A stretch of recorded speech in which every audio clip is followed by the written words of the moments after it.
जय श्री हरि विष्णु जय माँ। लक्ष्मी मित्रों, पौराणिक मान्यताओं के अनुसार जया एकादशी का व्रत करने से पिशाच योनि से मुक्ति मिल जाती है।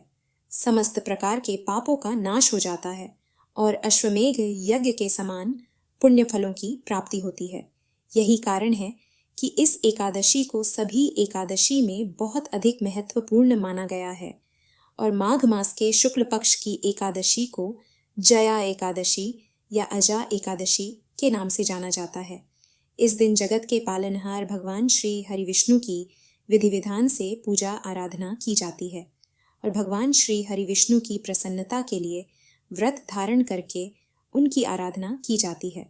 तो आज की वीडियो में आप जानेंगे कि अजा एकादशी अर्थात जया एकादशी का व्रत कब रखा जाएगा, एकादशी की तिथि कब प्रारंभ हो रही है, कब समाप्त हो रही है, व्रत हमें कब धारण करना है और जो भक्त व्रत धारण करते हैं उनके लिए पारण का शुभ मुहूर्त बहुत आवश्यक होता है।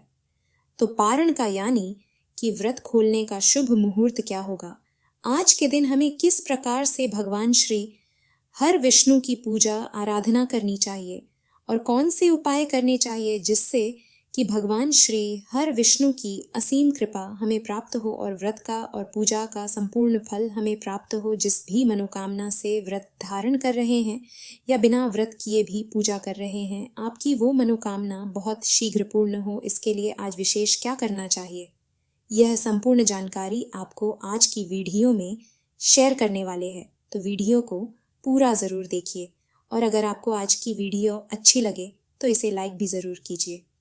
आइए अब जानते हैं कि एकादशी कब है। तो देखिए, पंचांग के अनुसार माघ महीने के शुक्ल पक्ष की एकादशी तिथि प्रारंभ हो रही है 7 फरवरी 2025 को रात 9:26 पर और समाप्त होगी अगले दिन यानी कि 8 फरवरी को रात 8:15 पर। तो सूर्योदय कालीन तिथि के अनुसार 8 फरवरी 2025 यानी कि शनिवार के दिन माघ मास की शुक्ल पक्ष की जया एकादशी का व्रत करेंगे। और बात करें पारण के शुभ मुहूर्त के बारे में, तो देखिए, एकादशी व्रत का पारण द्वादशी तिथि में किया जाता है और जया एकादशी व्रत पारण का समय 9 फरवरी को सुबह 7:04 से लेकर 9:17 तक है। दोस्तों, जया एकादशी का व्रत करने से व्यक्ति के समस्त दुख दर्द, शोक और रोगों से उसे मुक्ति मिल जाती है। समस्त प्रकार के सुखों की, ऐश्वर्य की उसे प्राप्ति होती है। भगवान श्री हरि विष्णु की असीम कृपा प्राप्त होती है और मरणों उपरांत वैकुंठ लोक की प्राप्ति होती है, मोक्ष की प्राप्ति होती है। इसलिए जया एकादशी का व्रत अगर आप धारण करते हैं अत्यंत ही श्रेष्ठ है। लेकिन अगर आप किसी भी कारणवश जया एकादशी का व्रत नहीं कर पाते हैं तो भी आज के दिन आपको भगवान श्री हरि विष्णु की पूजा आराधना ज़रूर करनी चाहिए। आज आपको सात्विक भोजन लेना चाहिए। मतलब अगर आप एकादशी का व्रत नहीं करते हैं तो चावल का त्याग एकादशी के दिन ज़रूर कीजिए। मसूर की दाल मत खाइए और हाँ, इसके साथ ही लहसुन, प्याज, मांस, मदिरा अगर आप नियमित रूप से खाते हैं तो आज इन चीज़ों का त्याग कर दीजिए। इन सभी प्रकार की चीज़ों का त्याग करके और पूरा दिन भगवान श्री हरि विष्णु की शरण में अगर आप लगे रहते हैं, उनके नाम का जप करते हैं, मंत्र का जप करते हैं, भगवान श्री हरि विष्णु को अगर आप पीले पुष्प अर्पित करते हैं और तुलसी दल युक्त भोग अर्पित करते हैं तो इससे भगवान श्री हरि विष्णु की असीम कृपा आपको प्राप्त होती है और बिना व्रत किए भी व्रत के समान ही आपको फल प्राप्त होता है।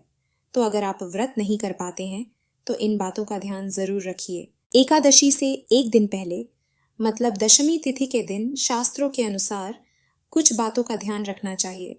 अगर आप एकादशी का व्रत करना चाहते हैं तो लहसुन, प्याज, मांस, मदिरा इन सभी चीज़ों का त्याग कर दीजिए। मसूर की दाल, गाजर, मूली, बैंगन, यह सभी चीज़ें दशमी तिथि के दिन नहीं ग्रहण करनी चाहिए और सूर्यास्त होने के बाद अन्न का और नमक का सेवन नहीं करना चाहिए। तो दिन में ही आज भोजन किया जाता है। शाम को संध्या होने के बाद आप भोजन नहीं कर सकते हैं और इसके अलावा रात्रि में भूमि पर शयन करना चाहिए और ब्रह्मचर्य का पूर्ण रूप से पालन करना चाहिए। यह सभी नियम दशमी तिथि के दिन पालन किए जाते हैं। अगर आप एकादशी का व्रत करते हैं तो और एकादशी के दिन प्रातःकाल जल्दी उठना चाहिए। मतलब ब्रह्म मुहूर्त में उठने का विधान हमारे शास्त्रों में बताया गया है।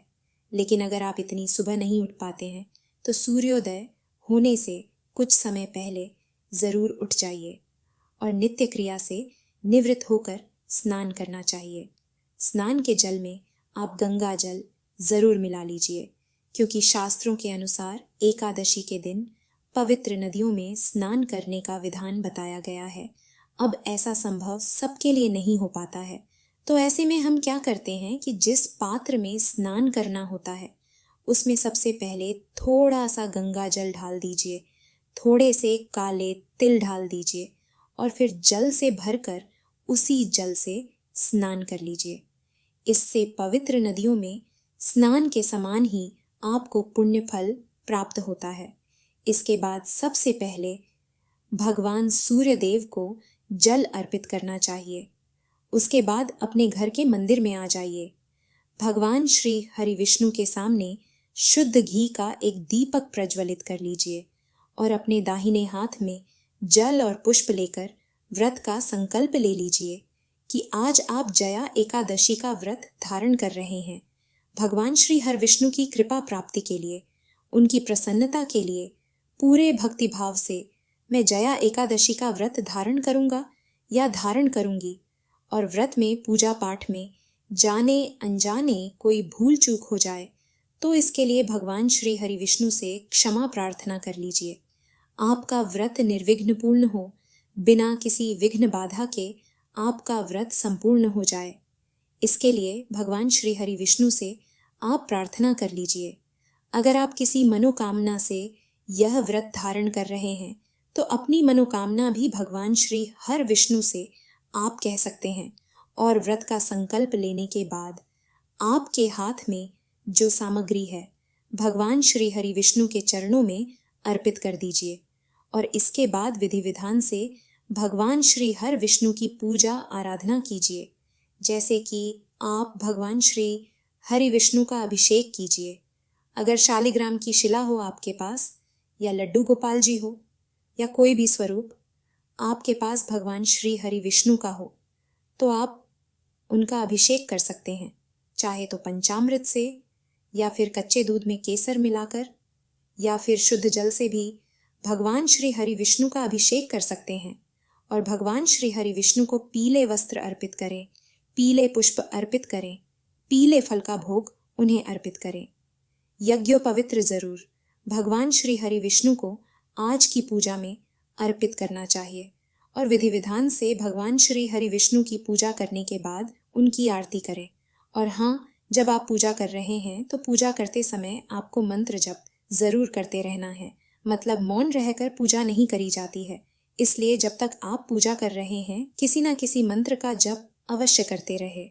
आज आप ओम नमो भगवते वासुदेवाय नमः इस मंत्र का अधिक से अधिक जप कर सकते हैं। चाहें तो भगवत गीता का पाठ कर सकते हैं। इसके अलावा गजेंद्र मोक्ष या विष्णु सहस्त्र नाम का पाठ भी आप कर सकते हैं। मतलब भगवान श्री हर विष्णु के किसी भी मंत्र का, किसी भी स्तोत्र का आज के दिन आप पाठ कर सकते हैं। दिन में आपको व्रत धारण करना है तो व्रत में आप फलाहार कर सकते हैं, या फिर चाहे तो निर्जल भी आप ये व्रत धारण कर सकते हैं।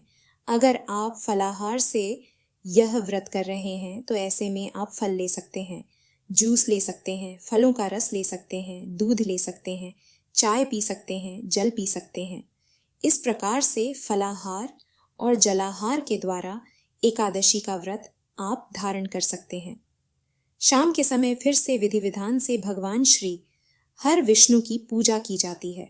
संध्या काल के समय में तो संध्या काल में भगवान श्री हर विष्णु के सामने एक शुद्ध घी का दीपक प्रज्वलित करके और उनकी विधि विधान से पूजन करें।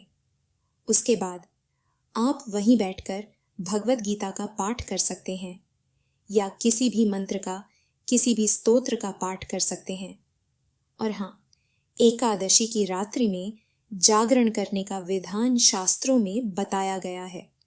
तो आपसे जितना भी समय संभव हो जाग कर भगवान श्री हर विष्णु के नाम का, उनके मंत्र का स्मरण कीजिए। भजन कीर्तन करते हुए रात्रि जागरण करने से व्रत का संपूर्ण फल प्राप्त होता है। और किसी भी प्रकार की आपकी मनोकामना हो, अगर आप रात्रि जागरण करते हुए एक अखंड दीपक प्रज्वलित करते हैं और मंत्र जप करते हैं, तो आपके मन की समस्त कामनाएं पूर्ण होती हैं। और हाँ, एकादशी के दिन भगवान श्री हरि विष्णु की पूजा अगर माँ लक्ष्मी के साथ की जाती है, तो घर में स्थिर लक्ष्मी का वास होता है, दाम्पत्य जीवन सुखमय होता है।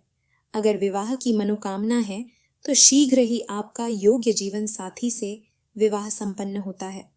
उत्तम और योग्य संतान की प्राप्ति होती है।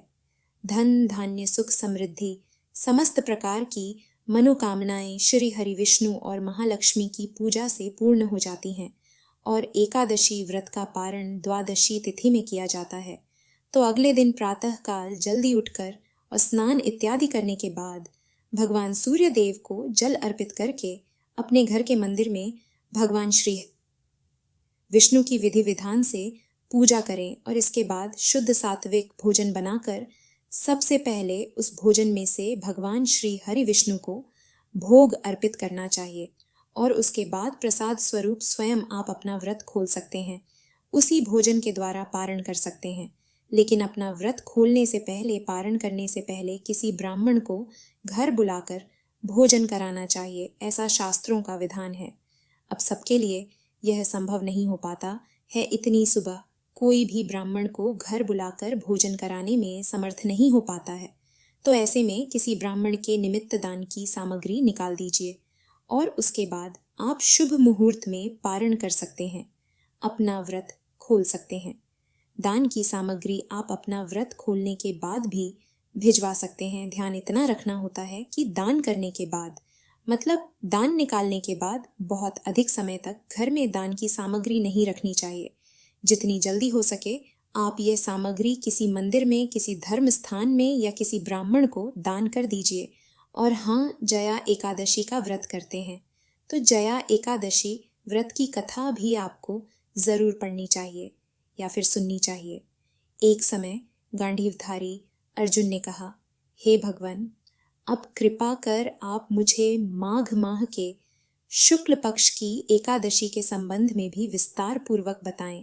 शुक्ल पक्ष की एकादशी में किस देवता का पूजन करना चाहिए तथा इस एकादशी के व्रत की क्या कथा है, उसके करने से किस फल की प्राप्ति होती है। भगवान श्री कृष्ण ने कहा, हे अर्जुन, माघ माह के शुक्ल पक्ष की एकादशी को जया एकादशी कहते हैं।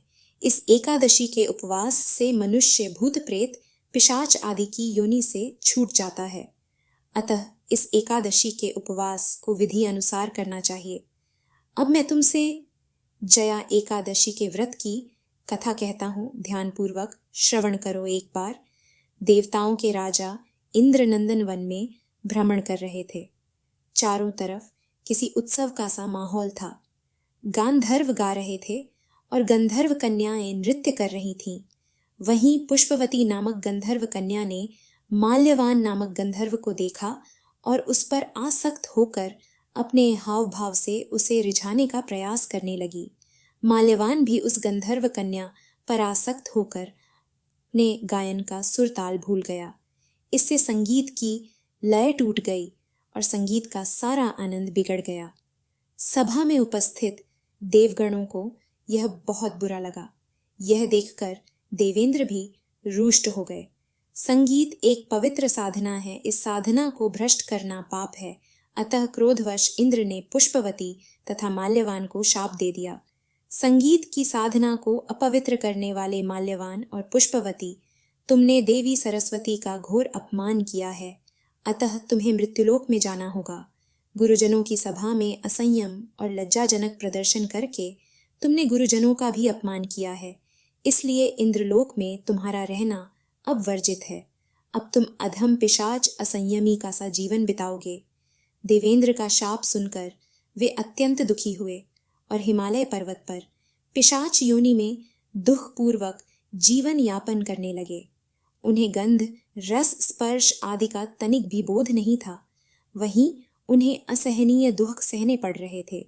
रात दिन में उन्हें एक क्षण के लिए भी नींद नहीं आती थी। उस स्थान का वातावरण अत्यंत शीतल था, जिसके कारण उनके रोए खड़े हो जाते थे, हाथ पैर सुन्न पड़ जाते थे, दांत बजने लगते थे। एक दिन उस पिशाच ने अपनी स्त्री से कहा, न मालूम हमने पिछले जन्म में कौन से पाप किए हैं जिसके कारण हमें इतनी दुखदाई यह पिशाच योनि प्राप्त हुई है। पिशाच योनि से नरक के दुख सहना कहीं ज्यादा उत्तम है। इसी प्रकार के अनेक विचारों को कहते हुए अपने दिन व्यतीत करने लगे। भगवान की कृपा से एक बार माघ के शुक्ल पक्ष की जया एकादशी के दिन इन दोनों ने कुछ भी भोजन नहीं किया और न ही कोई पाप कर्म किया। उस दिन मात्र फल फूल खाकर ही दिन व्यतीत किया और महान दुहक के साथ पीपल के वृक्ष के नीचे विश्राम करने लगे। उस दिन सूर्य भगवान अस्ताचल को जा रहे थे। वह रात इन दोनों ने एक दूसरे से सटकर बड़ी कठिनता से काटी। दूसरे दिन प्रातः काल होते ही प्रभु की कृपा से इनकी पिशाच योनि से मुक्ति हो गई और पुनः अपनी अत्यंत सुंदर अप्सरा और गंधर्व की देह धारण करके तथा सुंदर वस्त्रों तथा आभूषणों से अलंकृत होकर दोनों स्वर्गलोक को चले गए। उस समय आकाश में देवगण तथा गंधर्व इनकी स्तुति करने लगे। नागलोक में जाकर इन दोनों ने देवेंद्र को दंडवत किया। देवेंद्र को भी उन्हें उनके रूप में देखकर महान विस्मय हुआ और उन्होंने पूछा, तुम्हें पिशाच योनि से किस प्रकार मुक्ति मिली? उसका पूरा वृत्तांत मुझे बताओ। देवेंद्र की बात सुन माल्यवान ने कहा, हे देवताओं के राजा, इंद्र श्री हरि की कृपा तथा जया एकादशी के व्रत के पुण्य से हमें पिशाच योनि से मुक्ति मिली है। इंद्र ने कहा, हे माल्यवान, एकादशी व्रत करने से तथा भगवान श्री हरि की कृपा से तुम लोग पिशाच योनि को छोड़कर पवित्र हो गए हो, इसलिए हम लोगों के लिए भी वंदनीय हो गए हो। क्योंकि शिव तथा विष्णु भक्त हम देवताओं के वंदना करने योग्य हैं, अतः आप दोनों धन्य हैं। अब आप प्रसन्नता पूर्वक देवलोक में निवास कर सकते हैं। हे अर्जुन, इस जया एकादशी के उपवास से कुयोनि से सहज ही मुक्ति मिल जाती है। जो मनुष्य इस एकादशी का व्रत कर लेता है उसने मानो सभी तप यज्ञ दान कर लिए हैं। जो मनुष्य श्रद्धा पूर्वक जया एकादशी का व्रत करते हैं वे अवश्य ही सहस्र वर्ष तक स्वर्ग में वास करते हैं। इस कथा का सार संगीत देवी सरस्वती का एक अलौकिक वरदान है। यह एक साधना है, एक विद्या है।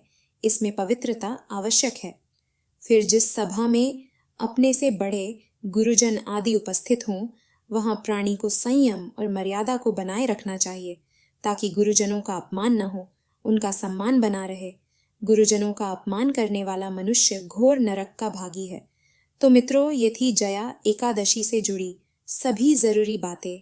अगर आप भी इसी तरह धर्म से जुड़ी जानकारी पाना चाहते हैं तो इस वीडियो को लाइक कर के चैनल को सब्सक्राइब करना न भूले। जय श्री हरि विष्णु, जय माँ लक्ष्मी।